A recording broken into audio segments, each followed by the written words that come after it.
Hi, everyone, and welcome to a new episode of Daily Devotions here at Soul Tips from PB. I'm Pastor Ebet, or PE for short, at ako'y natutuwa na kasama ko kayo today. Maring some of you are on the go, maybe nagbibiyahe papunta sa trabaho, uh, habang kayo nakikinig ng ating Daily Devo. And some of you might be in the comfort of your home, having your coffee maybe. Nasaan ka man ngayon, I believe this moment is a divine invitation for you. An opportunity na marinig mo si Lord at mag-reflect on what He's doing in your life. Just a little recap. Last Sunday's preaching is the third part of our September series entitled Everyone Needs Jesus. And we've learned yung truth na only Jesus can give a purpose that matters for eternity. In today's Daily Devo, we'll continue to explore this truth and reflect on how this truth impacts our lives. Let's open our hearts to God's Word and let's pray. Jesus, we recognize that this moment is an invitation from you, and we pray that we will be able to respond by faith sa invitation ninyo. We open our hearts to you and we pray that you would give us discernment so we would hear you and understand your message for us today. We pray that you would continue to transform us through your word. In your name, amen. Our verse for our devotion for today is from Luke chapter 5, verses 5 to 6. Simon answered, Master, we've worked hard all night and haven't caught anything. But because you say so, I will let down the nets. When they had done so, they caught such a large number of fish that their nets began to break. So just imagine this scene with me. So Simon Peter, he's a fisherman. So he's an experienced fisherman. Malamang kabisado niya yung Lake of Gennesaret. Maaaring ilang beses na siyang nangingisda doon. He knows the pattern siguro, kung kailan maraming isda, kailan walang isda. And he's just spent the entire night, siya at kanyang mga kasama, doing what they do best, fishing. But this time, nothing worked. Wala silang huling isda. No success. Just fatigue and frustration. And then Jesus shows up. He's not a fisherman. He's a teacher. He's a rabbi.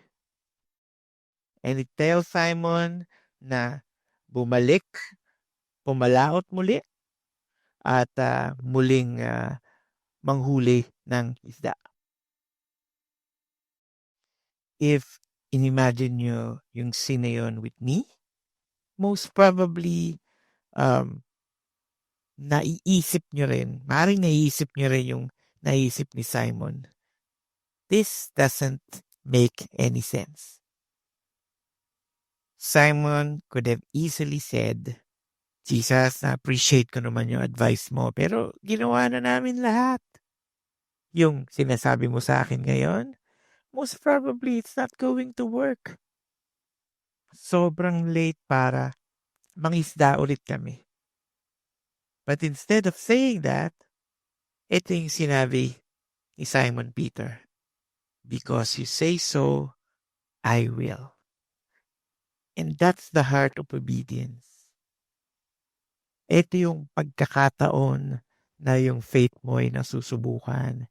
Ito yung pagkakataon na yung faith mo begins to stretch, na para bang na-exercise.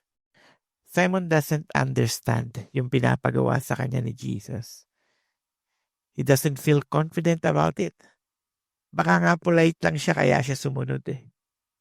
But he trusts Jesus enough to try again.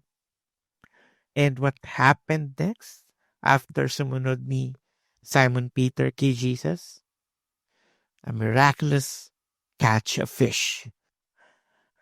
A catch so massive that their nets, began to break. Hindi lang isda ang binigay ni Jesus kay Simon. Dito paldo-paldo lang ng isda. He gave him a glimpse of what happens when we trust Him in deeper waters. Here's the truth. Jesus often invites us into places that feel uncertain. Yung mga lugar or pagkakataon na hindi tayo sure bakit nandun tayo or anong ginagawa natin. Tapos yung nangyayari pa sa paligid natin, parang diskumpiyado ka. Or maybe sumulay ka na nga. May mga naging decision ka or action na di maganda yung naging kinalabasan. Minsan nga feeling mo, finill ka na ni Lord kasi confident ka naman na aligned yun sa kalooban niya para sa'yo. Pero bakit sumablay? Ito ang mga lugar, mga pagkakataon na mai-stretch or nai-stretch ang faith natin. Ito ang mga lugar, pagkakataon na ini-invite tayo ni Jesus. Alam niyo kung bakit? Because He's not limited by our past experiences. May nakikita siya na maaaring hindi natin nakikita. Alam niya kung anong nag-iintay sa atin dun sa kabilang side ng ating obedience sa Kanya. Ngayong araw na ito, maaaring parehas kayo ng pakiramdam ni Simon. You've tried, you've prayed, you've worked hard, you're tired, you're frustrated, you're discouraged. Nothing is going your way. Maybe you've tried to share your faith sa isa sa mga kaibigan mo, and instead of mag-respond siya ng positive, na-alaska ka pa. Maybe you're tired of failing God. May mga struggles ka sa buhay. Struggles na hindi mo pinagmamalaki, maaaring tinatago mo pa nga. Gusto mo namang sumunod kay Jesus. Pero minsan, or baka nga madalas, nag-fail ka pa din. Tapos feeling mo, parang hindi ka na kayang baguhin ni Lord. But maybe Jesus is asking you to go deeper. To trust in Him again. To try again with Him. Even if sometimes you don't understand, ang alam mo lang, yun yung pinapagawa sa iyo ni Lord. Alam mo lang na align siya sa purpose ni Lord for you.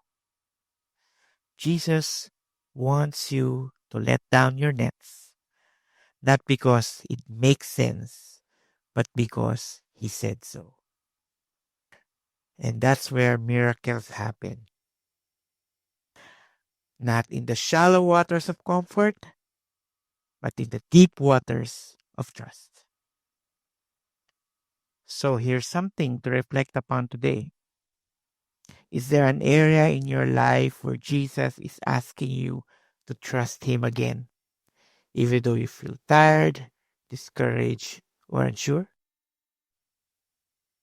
What would it look like to say, "Because you say so, Lord, I will"?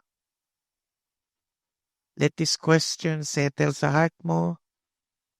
Examine your life and ask yourself, where is Jesus asking me to trust Him again? Maybe it's in a relationship. Maybe it's a dream you've let go of, Maybe it's a step of faith you've been afraid to take. Jesus is inviting you into deeper waters. Let's pray. Jesus, thank you for seeing beyond what I can see. Thank you for your invitation into deeper waters. Hindi para i-overwhelm ako, kundi para ipakita mo yung power mo at yung purpose mo sa akin. Help me to trust you again. Bigyan mo ko ng courage to obey even when I feel tired or uncertain or discouraged. I surrender my fears, my doubts, and my disappointments, O Lord. Lead me into the place where miracles happen. Amen. Again, thank you. Thank you at sinamahan niyo ako today. If this devotion spoke to your heart, I encourage you to share to anyone na kakilala ninyo na nangangailangan ng word nito ni Jesus. And remember, your obedience, kahit gaano ba kaliit yan, can lead to something extraordinary. Hindi dahil magaling ka, kundi dahil kasama mo si Jesus. Kita-kita ulit tayo tomorrow. God bless.